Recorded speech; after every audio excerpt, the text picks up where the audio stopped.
News paper updates ఇక్కడ చూస్తే మార్చిలోగా group 1 నియామకాల పూర్తి.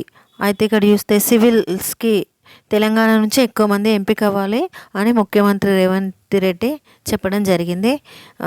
ఇక్కడ ఇచ్చిన ఇన్ఫర్మేషన్ చూస్తే దీంట్లో మార్చి 31లోగా 563 గ్రూప్ 1 ఉద్యోగాల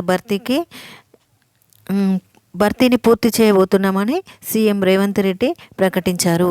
ఇప్పటికే ఈ పరీక్షలు పూర్తయినందున త్వరలో ఫలితాలు వెల్లడించి నియామకాలు పూర్తి చేయనున్నట్లు వివరించారు.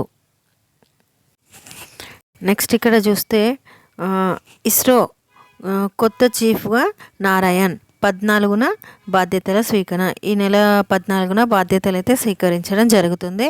ఎవరు పేరేంటిది మన కరెంట్ అఫైర్స్లో ఇవన్నీ గుర్తుపెట్టుకోవాలి.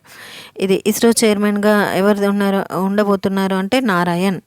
భారత అంతరిక్ష పరిశోధన సంస్థ ఇస్రో కొత్త చైర్మన్గా డాక్టర్ వి నారాయణ్ నియమితులయ్యారు. సంస్థకు ప్రస్తుతం నాయకత్వం వహిస్తున్న ఎస్ సోమనాథ్ నుంచి ఆయన ఈ నెల 14న బాధ్యతలు స్వీకరిస్తారు. ఇతను ఎన్నవ చైర్మన్ అనేది గుర్తుపెట్టుకోవాలి, ఇతని పేరు గుర్తుపెట్టుకోవాలి. ఇతని కన్నా ముందు ఎవరున్నారు, ఈ పాయింట్స్ అనేటివి మనకు గుర్తుపెట్టుకోవడం ఇంపార్టెంట్. నెక్స్ట్ అప్డేట్ వచ్చేసి మే నుంచి కొత్త ఉద్యోగ ప్రకటనలు.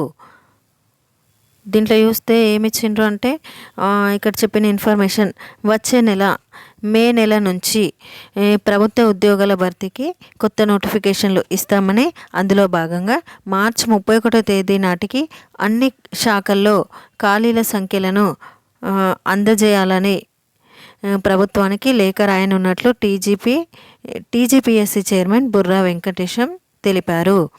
అయితే యూపీఎస్సీలో ప్రతి నోటిఫికేషన్కు నిర్దిష్ట కాలపరిమితి ఉంటుందని, అదే విధానాన్ని ఇక్కడ పాటించడంపై దృష్టి పెట్టామని అన్నారు. ఇక్కడ చూస్తే ఇది మార్చి 31 తర్వాత ఏర్పడే ఖాళీలను పరిగణలోకి తీసుకోము. ఏప్రిల్ నెలంతా నిర్వహణ అంశాలపై చర్చించి మే 1 నుంచి నోటిఫికేషన్లు జారీ చేస్తాం. ప్రిలిమ్స్, మెయిన్స్ 2 విడతల పరీక్షలుంటే నోటిఫికేషన్ తేదీ నుంచి గరిష్టంగా ఏడాదిలోపు నియామకాలు పూర్తి చేస్తాం.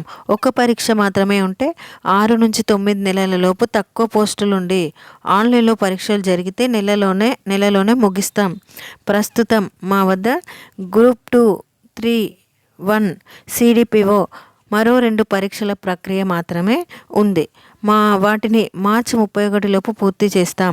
గ్రూప్ 3 కీని బుధవారం విడుదల చేశాం. గ్రూప్ 2 ప్రాథమిక కీ 10వ తేదీలోపు విడుదల చేస్తాం. గ్రూప్ 2లో 4, గ్రూప్ 3లో 3 పేపర్లు ఉన్నాయి. వీటికి ఎన్ని పేపర్లు అవసరమా అనే దానిపై అధ్యయనం చేస్తాము. ప్రశ్నపత్రాల లీకేజీలకు అవకాశం లేకుండా చర్యలు తీసుకుంటాము అని ఈ న్యూస్ పేపర్లో చెప్పడం జరిగింది. Thank you for watching this video. వీడియోని లైక్ చేయండి, షేర్ చేయండి అండ్ సబ్స్క్రైబ్ చేయండి.